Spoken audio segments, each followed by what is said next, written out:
തവിയുടെ ഈ വീഡിയോയിൽ നമ്മൾ തയ്യാറാക്കാൻ പോകുന്നത് എരുന്ത് തേങ്ങ അരച്ച് വെച്ചതാണ്. ഇതിന് ആവശ്യമായ സാധനങ്ങൾ: എരുന്ത് കഴുകി വൃത്തിയാക്കിയത്, മഞ്ഞൾപ്പൊടി, മുളകുപൊടി, മല്ലിപ്പൊടി,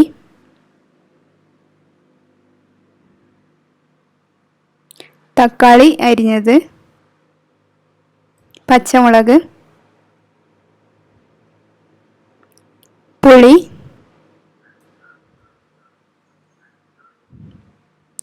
വെളുത്തുള്ളി ചതച്ചത്, ഇഞ്ചി ചതച്ചത്, തേങ്ങ,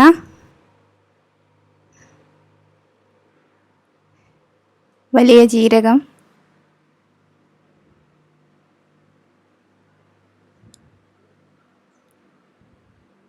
ചെറിയുള്ളി. നമ്മൾ ചട്ടിയിലാണ് തയ്യാറാക്കുന്നത്. അതിനായിട്ട് നമ്മൾ ചട്ടി ചൂടാവാനായിട്ട് ഗ്യാസ്മേ വെക്കുക. അതിലേക്ക് ആവശ്യമായിട്ടുള്ള എരുന്ത് വേവാൻ ആവശ്യമായിട്ടുള്ള വെള്ളം ഒഴിച്ചു കൊടുക്കുക.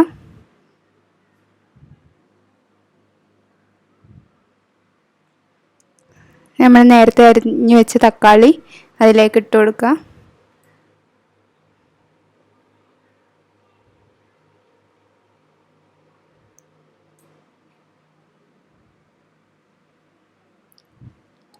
ഇഞ്ചി ചതച്ചത്,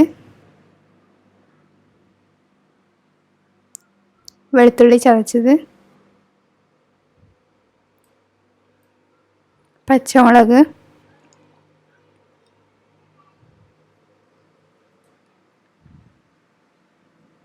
മസാലപ്പൊടികൾ ചേർത്ത് കൊടുക്കാം. മഞ്ഞൾപ്പൊടി 1 ടീസ്പൂൺ,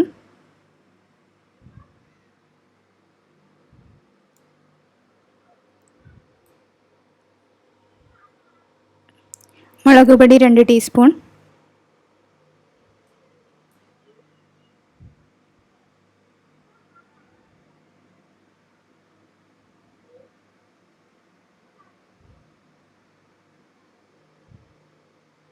മല്ലിപ്പൊടി 3 ടീസ്പൂൺ,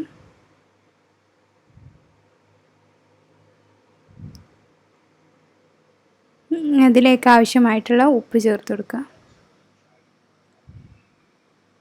ഇനി ഇത് നമുക്ക് മൂടി വെച്ച്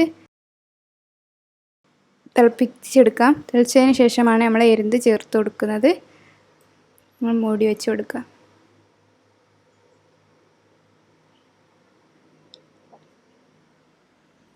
സമയം കൊണ്ട് നമുക്ക് നമ്മളിതിലേക്ക് ഒഴിച്ചു കൊടുക്കാനുള്ള അരപ്പ് തയ്യാറാക്കാം. തേങ്ങ ചിരകിയതാണ്. ഒരു വലിയ തേങ്ങയുടെ 1 മുറി ചിരകി എടുത്തിട്ടുള്ളതാണ്.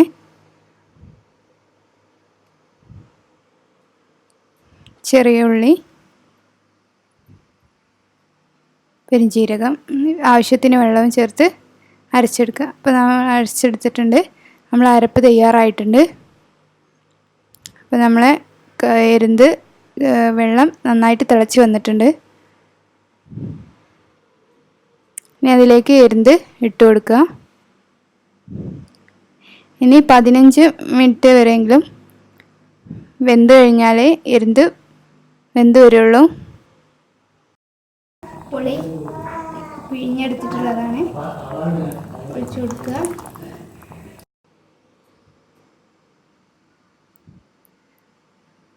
അപ്പോൾ നമ്മൾ 15 മിനിറ്റ് തിളപ്പിച്ച് കഴിഞ്ഞിട്ടുണ്ട്.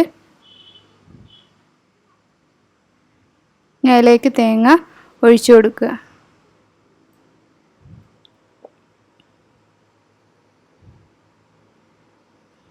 നന്നായിട്ടൊന്ന് തിളച്ച് വന്നിട്ടുണ്ടെങ്കിൽ നമ്മളെ എരുന്ത് കറി റെഡി ആയിട്ടുണ്ട്. ഇപ്പോൾ നന്നായിട്ട് തിളച്ച് വന്നിട്ടുണ്ട്.